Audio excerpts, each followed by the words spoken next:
Et voilà. Le scénario qu'on redoutait.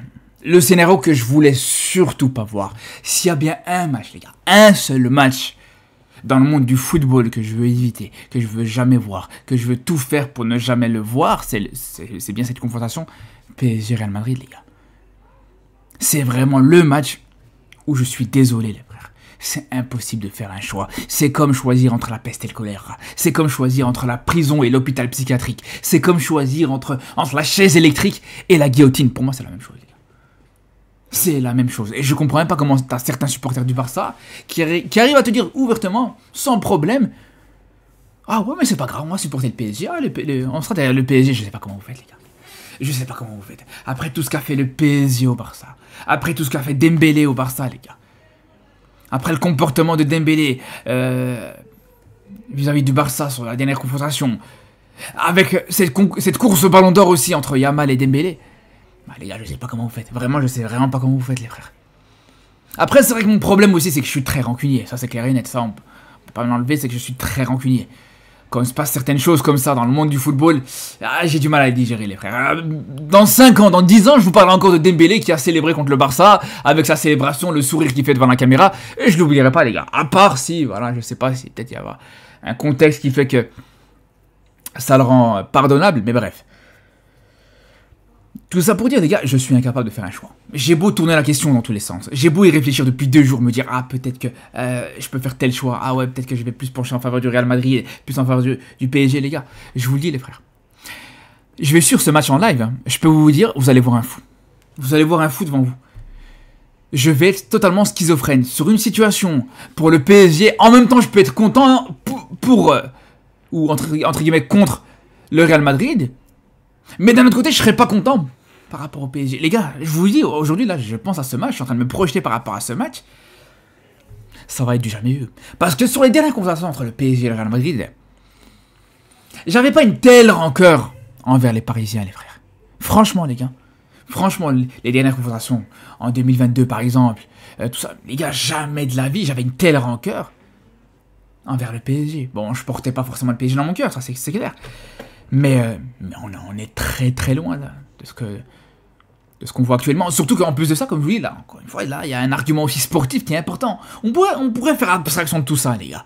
Mais là, tu as un argument sportif qui est important dans cette course au ballon d'or. Et ça, c'est pas négligeable.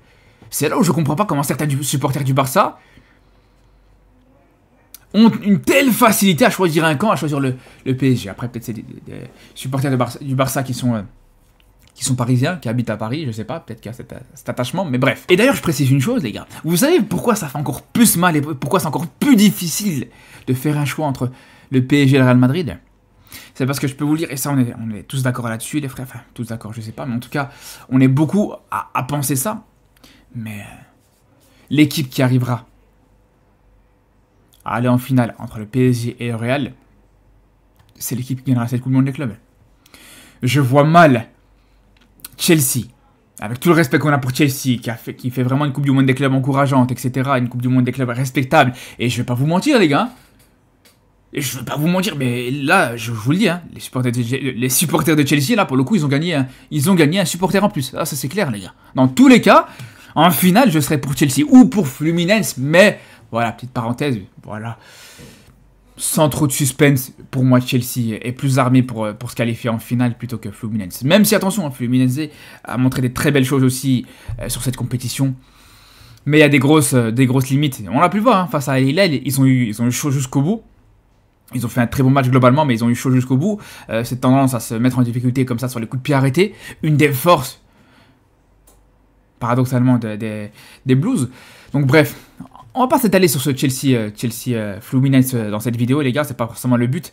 On aura l'occasion de reparler de Chelsea avant la finale, j'en suis persuadé, les gars, parce que je vois clairement Chelsea se qualifier. Mais bref, tout ça pour dire, les gars, que je pense vraiment que dans tous les cas, l'équipe qui se qualifiera en finale entre le PSG et le Real Madrid aura énormément de chances de gagner cette Coupe du Monde des clubs. C'est là où le choix est difficile à faire. Mais bref, s'il faut se prononcer et s'il faut se départager par rapport à une des deux équipes qui a le plus de chances de gagner, alors ça pour le coup c'est pas compliqué. Autant faire un choix, vous dire l'équipe que j'ai le plus soutenir entre le PSG et le Real Madrid, c'est quasiment impossible, pour pas dire impossible du tout. Mais par contre pour vous dire pour moi, l'équipe qui a le plus de chances de gagner, c'est clairement pour moi le PSG, les frères. Pour moi, le PSG est clairement favori. Le PSG est beaucoup plus armé à gagner face au Real Madrid, face à ce Real Madrid qui est en reconstruction. Attention, on a un Real Madrid qui fait des très belles choses dans cette Coupe du Monde des clubs.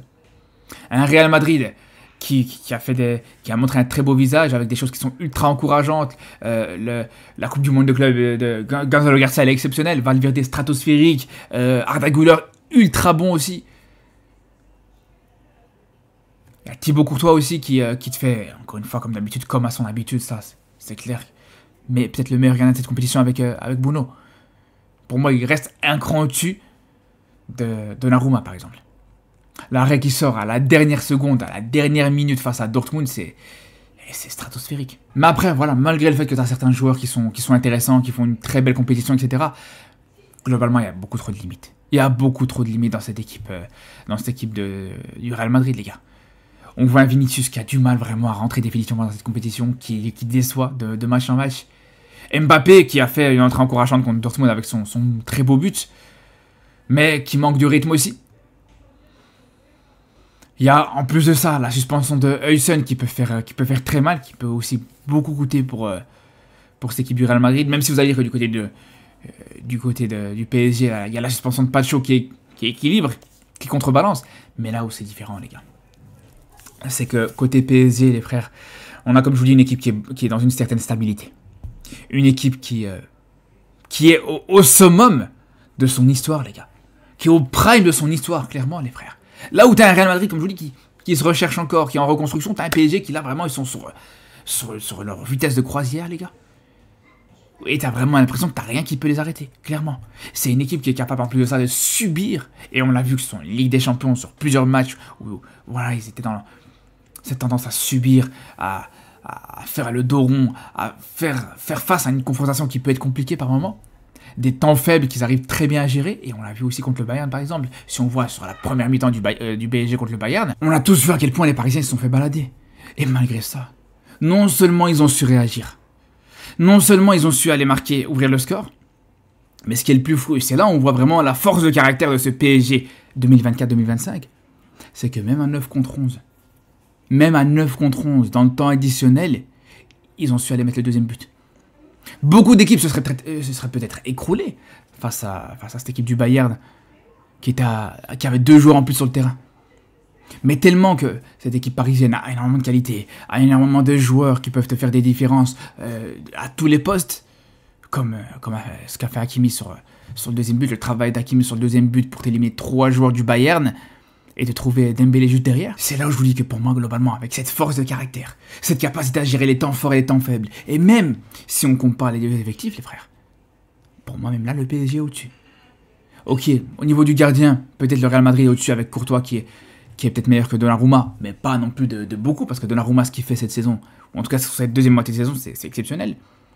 Après, si on va au niveau des latéraux, le PSG est au-dessus. Au niveau des centraux, même avec l'absence de Pacho, parce que du côté du Real Madrid, de toute façon, tu as l'absence de Huysen, tu restes au-dessus. Je pense que Marquinhos reste au-dessus de Rudiger. Ouais, peut-être que ça peut s'équilibrer entre Asensio et Beraldo. Je pense que ça reste ouvert. On sait qu'Asensio a été très bon sur une grande partie de la saison, mais sur ces derniers matchs, c'est un petit peu compliqué. Mais bref. Pareil au milieu de terrain. Le milieu de terrain parisien, actuellement, il est très très fort, très costaud. Je pense qu'il reste au-dessus du milieu de terrain du Real Madrid. Entre Vitinha et Joao Neves qui font une super compétition. D'ailleurs, Joao Neves, on n'en parle pas beaucoup. Il faut dire quand même, le travail qu'il fait sur le premier but du Bayern, les gars, c'est exceptionnel. C'est lui qui a la récupération, c'est lui qui a la passe D. Vraiment, ce qu'il fait, c'est exceptionnel. Et Vitinha, comme je vous dis, pareil. Ça reste bien sûr au-dessus d'un Arda Güler qui, attention, Arda Güler progresse énormément, fait des belles choses. Même Tchouaméni, sous Xabi Alonso, c'est pas mal du tout ce qu'il est en train de proposer. Mais t'es en dessous du milieu de terrain parisien. Pareil si on regarde au niveau d'attaque. Alors les gars, si on regarde par rapport à cette Coupe du Monde des clubs, actuellement les gars, je parle que par rapport à cette Coupe du Monde des clubs. Un Gonzalo Garcia, actuellement, il est plus en forme, je dis bien plus en forme, je dis pas meilleur, mais je dis plus en forme que Dembélé, qui revient à peine de blessure, qui reprend un petit peu de rythme, etc. Pareil pour les autres joueurs offensifs. Je suis désolé les gars, là aussi pareil, comme je vous disais, Vinicius, Voilà, il est encore un petit peu dans le creux. Mbappé revient à peine de son... voilà, il revient à peine de sa gastro. À côté de ça, t'as un Désiré Doué qui est encore en forme, malgré le fait qu'il n'a pas toujours été performant, qu'il a été souvent décevant dans cette Coupe du Monde des clubs. Mais voilà, le but qu'il met contre le Bayern, faut juste applaudir, les gars, faut juste respecter. Donc quand on prend du recul et qu'on voit tout ça, les gars, au niveau de l'effectif, le PSG au-dessus, au niveau de la confiance, le PSG au-dessus, au niveau collectif, le PSG au-dessus, parce que voilà, t'as une équipe avec plus d'automatisme, une équipe avec un coach qui est là depuis 2 saisons, qui fait un travail excellent. Franchement, les gars, le PSG est clairement favori dans cette rencontre, clairement. En tout cas, les frères, on espère encore que le match va être annulé pour cause de tempête, pour cause de je sais pas quelle raison, les frères. Ce match que j'ai absolument pas envie de voir, mais bien sûr qu'on va quand même suivre. Et que le meilleur gagne au final. C'est ce que j'ai envie de vous dire, les gars, que le meilleur gagne. Sur ce, les frérots, on se dit à très vite. On aura l'occasion, comme je vous disais, sur ce match en live. Donc, soyez au rendez-vous sur Twitch. Sur ce, je vous dis à très vite. Et surtout d'ici là, les gars. Prenez soin de vous.